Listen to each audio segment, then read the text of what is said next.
Thank you very much. My fellow Americans, my first and highest duty as president is to defend our great country and the American people. I swore an oath to uphold the laws of our nation, and that is exactly what I will do.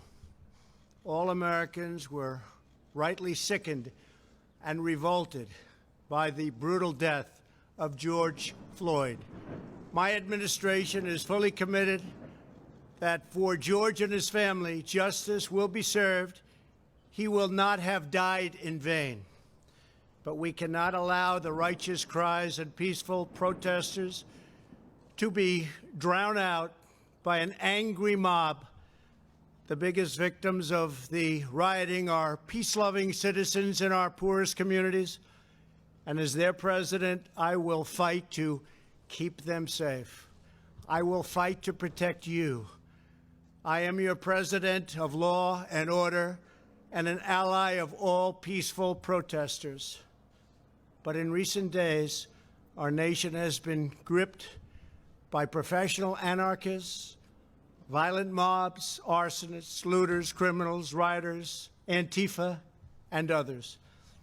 A number of state and local governments have failed to take necessary action to safeguard their residents.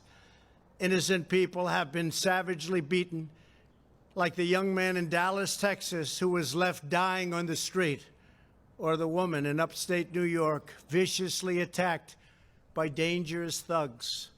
Small business owners have seen their dreams utterly destroyed. New York's finest have been hit in the face with bricks.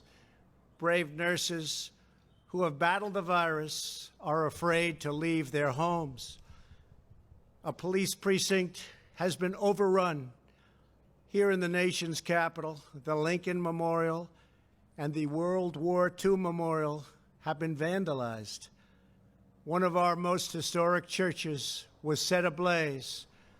A federal officer in California, an African-American enforcement hero, was shot and killed. These are not acts of peaceful protest. These are acts of domestic terror. The destruction of innocent life and the spilling of innocent blood is an offense to humanity and a crime against God. America needs creation, not destruction. Cooperation, not contempt.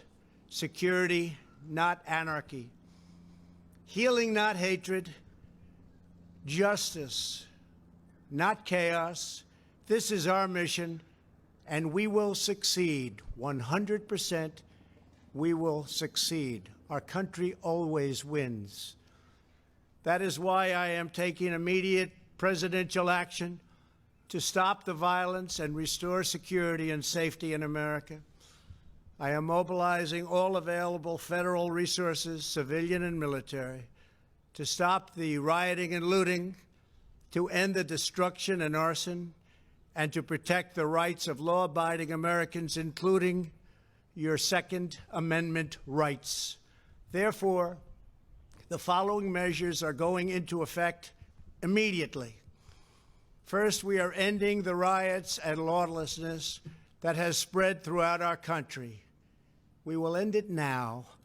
Today, I have strongly recommended to every governor to deploy the National Guard in sufficient numbers that we dominate the streets.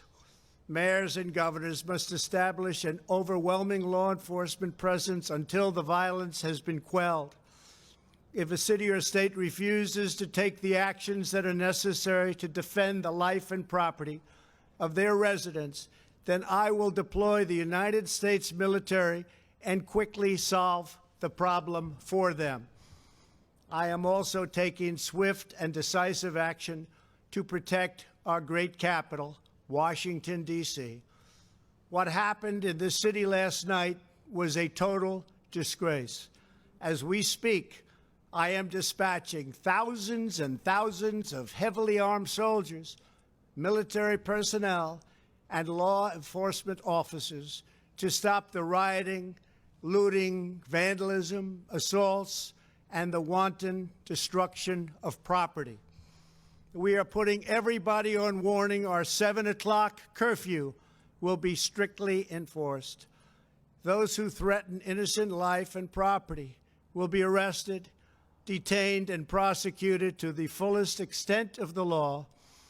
I want the organizers of this terror to be on notice that you will face severe criminal penalties and lengthy sentences in jail. This includes Antifa and others who are leading instigators of this violence. One law and order, and that is what it is. One law. We have one beautiful law. And once that is restored and fully restored, we will help you, we will help your business, and we will help your family. America is founded upon the rule of law. It is the foundation of our prosperity, our freedom, and our very way of life. But where there is no law, there is no opportunity. Where there is no justice, there is no liberty. Where there is no safety, there is no future. We must never give in to anger or hatred. If malice or violence reigns, then none of us is free. I take these actions today with firm resolve and with a true and passionate love for our country. By far, our greatest days lie ahead. Thank you very much, and now I'm going to pay my respects to a very, very special place. Thank you very much.